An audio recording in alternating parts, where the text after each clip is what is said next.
Hey, you. Have you ever looked at someone and thought, why do they make me feel like melted chocolate? Mm. Or caught yourself whispering, I want that so bad. If yes, that's Venus working through you. So today we are meeting Venus, the planet of love, pleasure, beauty, desire, and everything that makes being human absolutely delicious.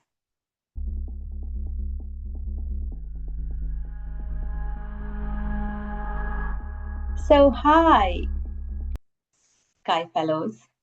I'm Anvita again. Welcome to my channel, Sky Astrology, where we connect the sky above to the sky within us to uncover our cosmic truth. So grab a tea, light your candle, get cozy. Today, we will explore the heartbeat of human desire, which is the ruler of Taurus, which we talked about in the last episode, and Libra. So the planet that rules everything that makes life worth living on Earth. The relationship, the sensuality, the comfort, the attraction, the affection, the aesthetics, art, harmony, values, money, all that. And the pleasure, how can I forget that? All that is Venus. So let's start by looking at the symbol of Venus. So that's the symbol. So what you see, you have seen it before, isn't it? A symbol for female, a circle, whole, complete, self-contained, resting on a grounded cross. And what does it say? Can you see? I'm open, I'm worthy, I receive the cross. So this is the feminine energy. It's not a gender, but the universal principle of feminine, of receiving is the feminine energy. It whispers that you don't have to rush, fight, hustle, prove, or chase like Mars to earn beauty and love. Remember the Mars symbol we explored earlier? A circle with an arrow shooting outward. Masculine, active, directional, persuasive, penetrative.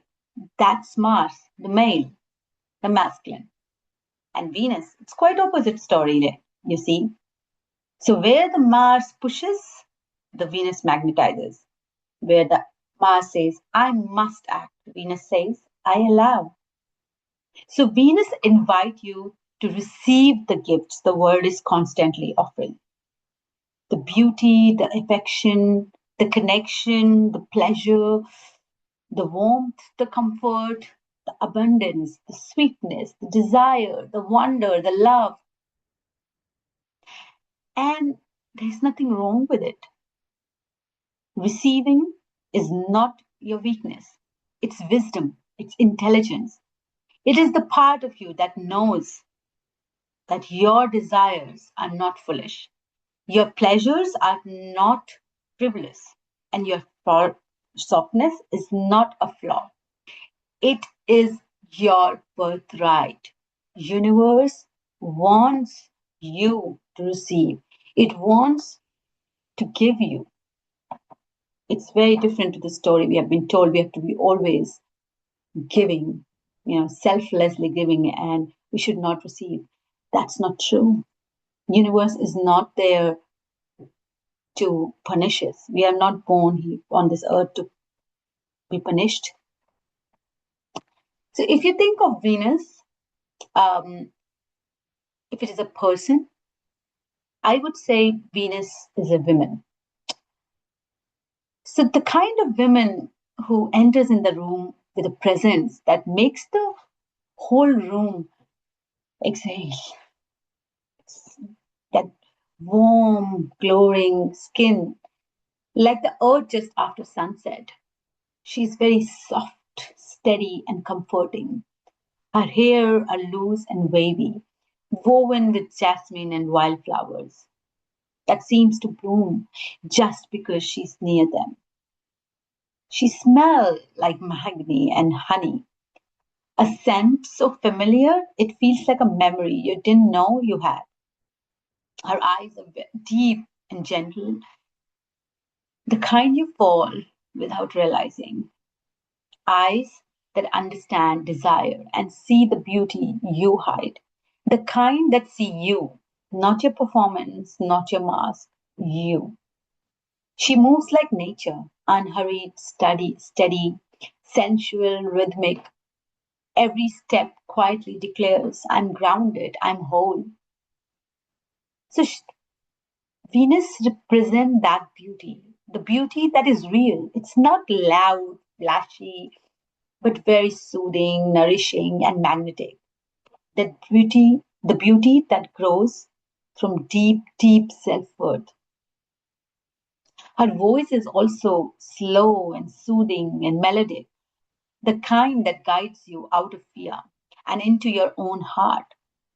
She teaches you not to run from your desire, but to sever, to receive, to soften, to feel joy without guilt, and to remember your own worth. And this is Venus, the embodiment of love, pleasure, harmony, and self worth.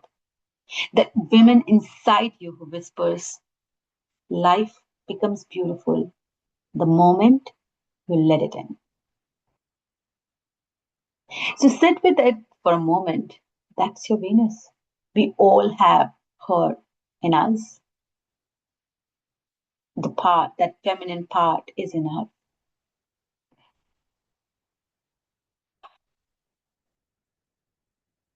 Let's now look at the what is Venus.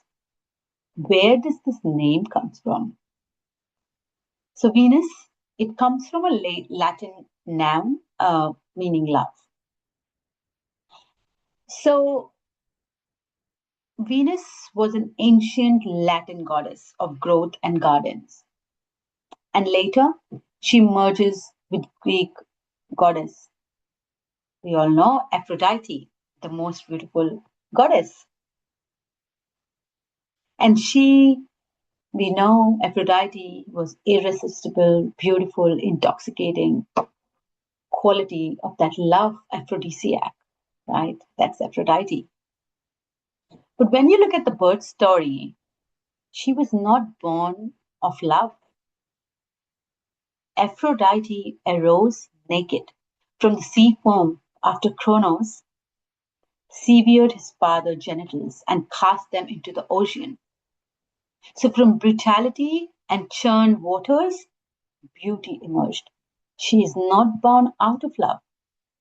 So this is a myth that reminds us beauty can emerge from darkness. Love can be born from broken places. And the softness, that quality of love, is a rebellion against chaos. And she never had a childhood. She rose fully formed. So no childhood, no traumas, no wounds.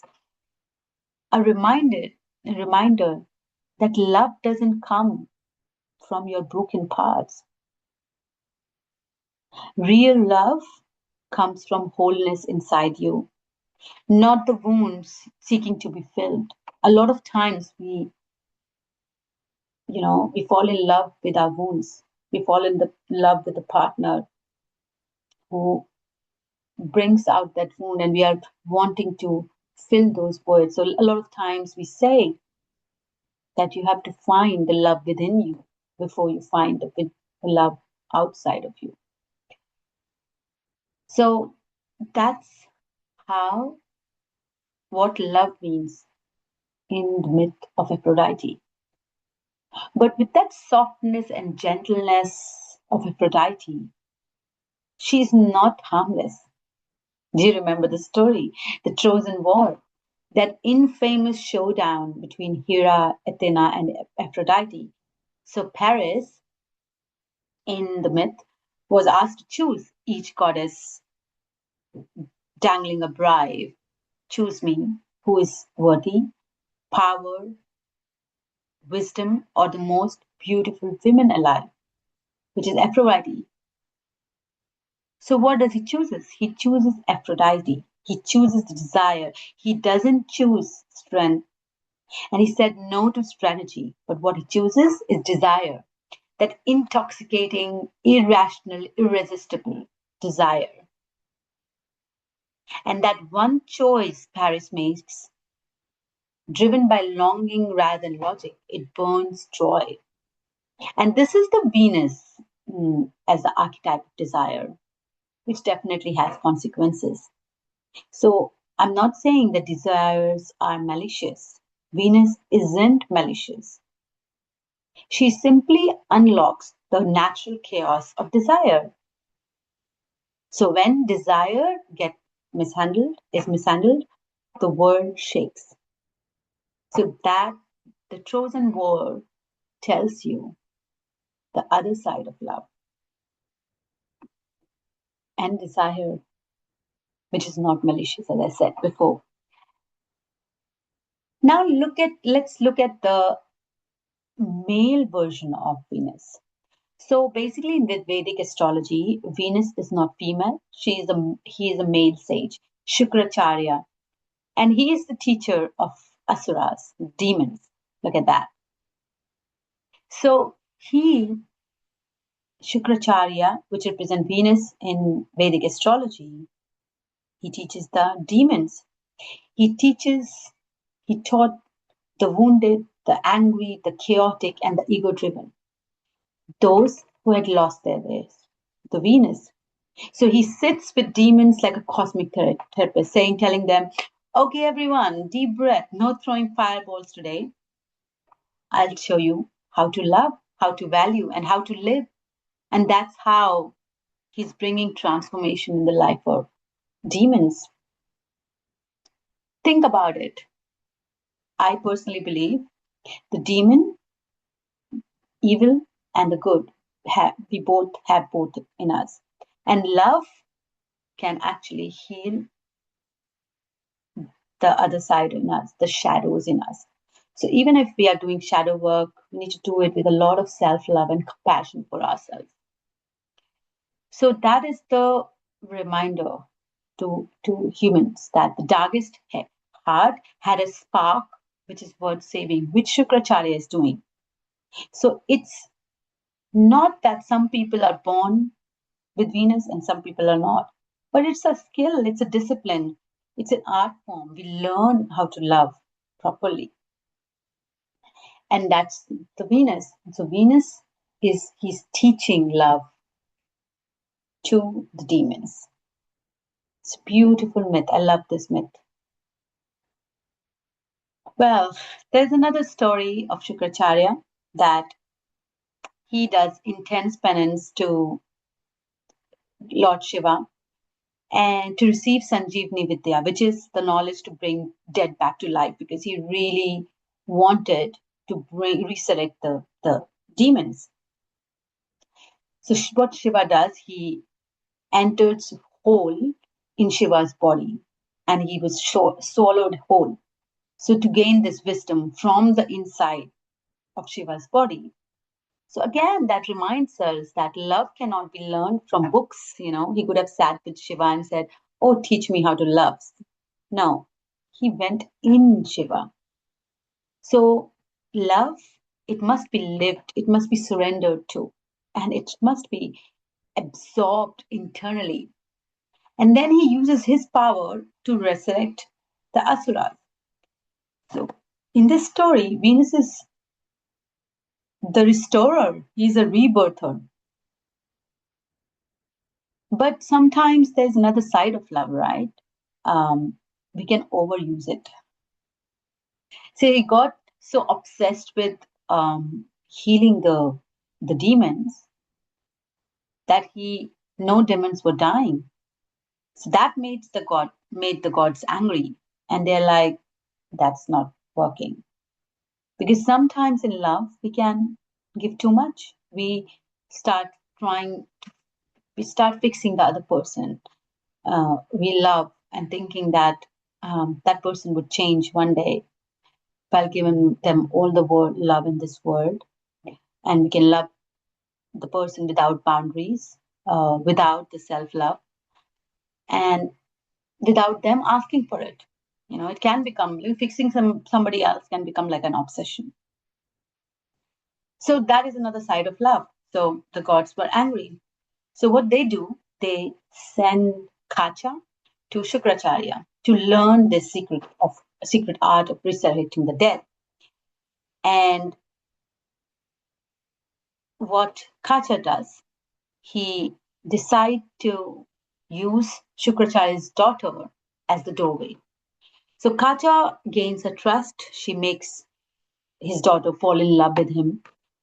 And then he asks Shukracharya's daughter to, get the Vidya from Shukracharya and convince Shukracharya to give him the this art of resurrecting the dead. And the daughter convinces Shukracharya, and out of devotion and love for his daughter, what he does is he teaches that art to Kacha. So when Kacha receives this knowledge, he goes back, he rejects her love, and he says that, well, that was all a part of the plan.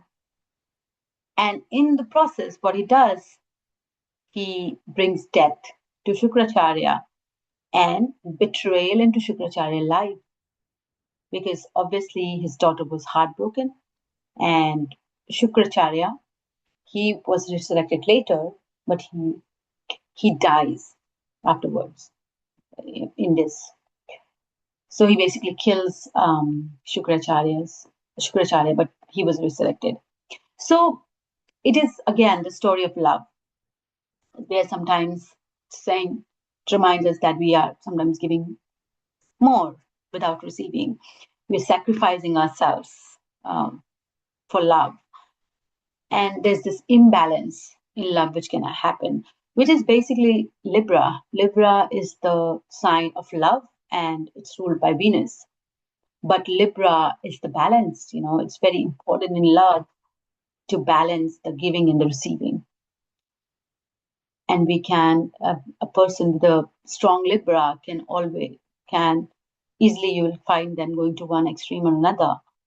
They will be either too much giving or they will be completely detached or disconnected after they give, over sacrifice themselves, and when they don't receive, they get resentful towards the other.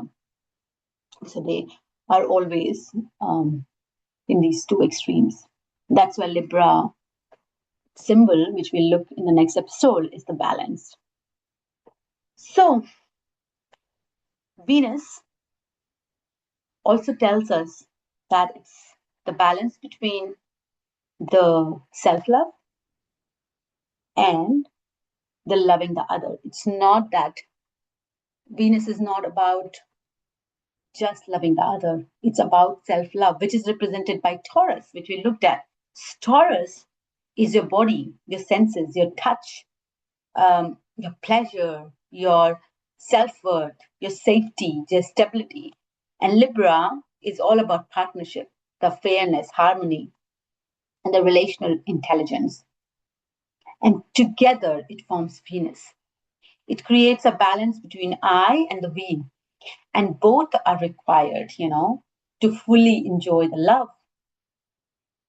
So Venus at her best, when it knows how to balance the two, it'll be warm, loving, sensual, quite romantic, creative, balanced in giving and receiving, emotionally quite intelligent, very magnetic, generous, whole.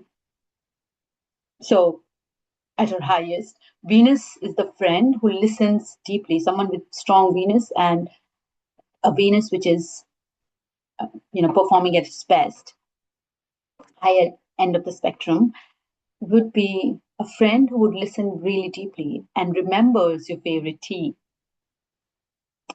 But in the shadow side of Venus, which is not performing at its best, will be always overgiving, people pleasing. It's vanity, superficiality, avoid any kind of conflict, codependent, overspending, choosing comfort over truth. So in the shadow side, Venus will want to live in a relationship because at least it's familiar, not out of love, but because it is familiar. Or it'll go on a shopping spree to fill the emotional void in them, right? So those are the two end of the spectrum of Venus, and you might be somewhere in between. So Venus, as we were saying, its energy changes with the sign it is in. So I would ask you to pause this video, bring up your chart, and see where your Venus is, which sign it is in. So your Venus, let's say it's the same women we described, earthy, beautiful, draped in flower. And if your Venus is in fire sign, Aries, Leo, Sagittarius, the same woman is a sensual wildfire woman. So her flowers will be brighter, hair will be wild, and eyes quite daring because it's a fire sign. And she will run towards you saying, let's fall in love right now. I love you already. Also, I might lose interest in 3 days. Don't take it personally. And that's the fiery sign of Venus. Venus, if it is in fiery sign. And if it is in the earth sign, like Taurus, Virgo, and Capricorn, the same woman is the sensual earth priestess. So her blossoms will be heavier, her movements will be slower, quite grounded, and very steady in the devotion towards you. So she will whisper to you, I love you deeply, but I'll say it when I'm 100% sure. And when I'll say it, when I do say it, it's going to be forever. So that's the earth Venus in you. And if your Venus is an air sign, Gemini, Libra, Aquarius, she is the enchantress of words. You love words. So the Venus in you will have that floaty energy. She will have a bright laughter, very curious, flirty with her eyes. And she says, let's talk. Let's talk about our feelings, of what, let's mentally stimulate each other for 2 hours. But I won't feel anything until the vibe is safe.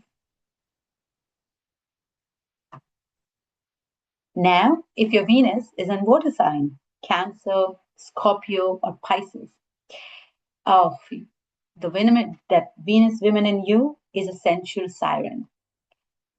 So think of it as like underwater flowers, ocean eyes, emotional depth, and she breathes, I love you in the ways you won't understand for 12 years because it's going to be very deep and intense. And also, I have merged with your soul. So that is Venus in different signs. Now, as I told you, every sign is in your house. So Venus will be in the sign and in the house. So the Venus in that sign will show up. In which area it will show up? This house will represent the area you express those Venusian qualities. Let's say your Venus is in the earth sign, okay? The devoted, someone who is, devoted towards you and loves deeply in a more earthy way, in a settled way. So if you have that Venus, but if it is in one first house, that Venus woman is you. People fall for your aura. They can see you clearly, the Venus qualities in you. But if it is in the second house, your Venus values money, it values self worth and comfort. So if Venus is in your third house, she will flirt with you through messages, words, conversations. And if it's the same Venus woman is in your fourth house, she curls on a couch on a blanket, in a blanket, and she will create a nurturing home for you, full of emotional warmth. And she will love you through food, home, warmth. And if she is in your fifth house, Venus loves being here. She loves romantic movie, passionate, creative, very expressive, even if it is Venus in air sign, she will express that love. Devoted in love, definitely, but expressive too. If your Venus is in sixth house, so acts of service, so she will want to express your love by being of service to you. Like she will express your love by fixing your printer, making coffee for you. And if it's in seventh house, it's a very relationship oriented Venus.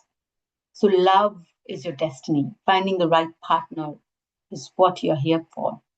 And partnership is my temple. It's very obsessed with love. If Venus is in the eighth house, she is a seductive witch.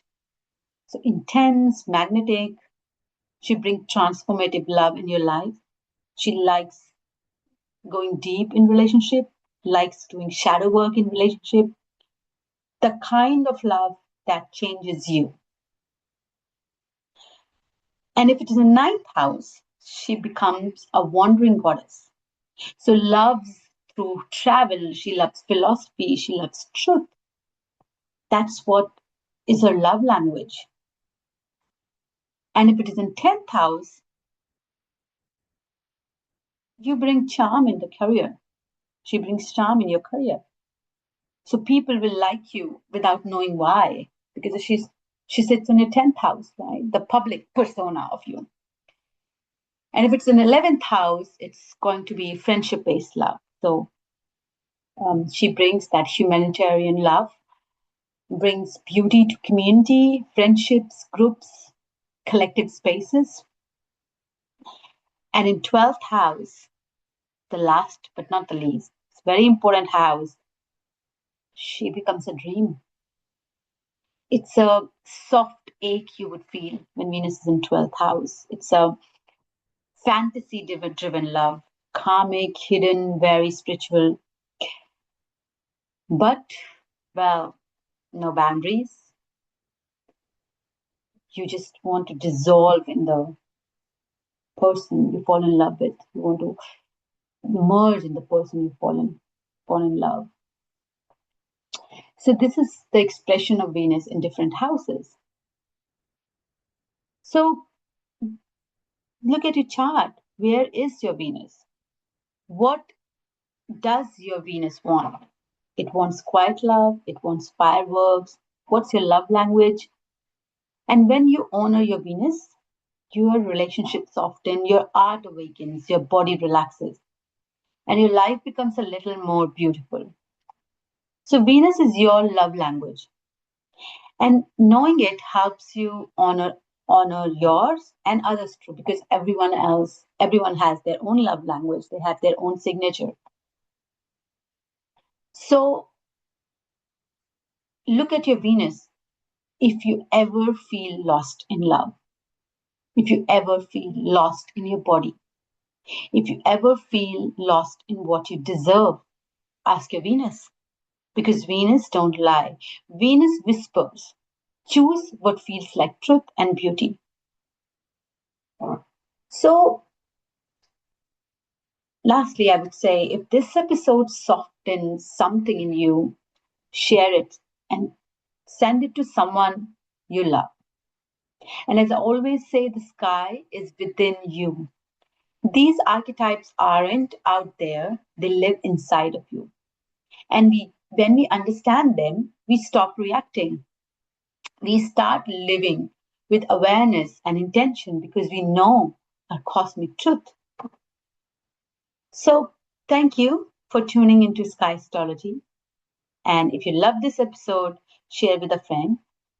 And if you'd like to know more about what your Venus is doing in your chart, reach out. I would love to read your stars. You can find me on Instagram, on Facebook at skyastro.191. You can book it there or email me at skyastro191@gmail.com. Details are below. Thank you. Bye bye.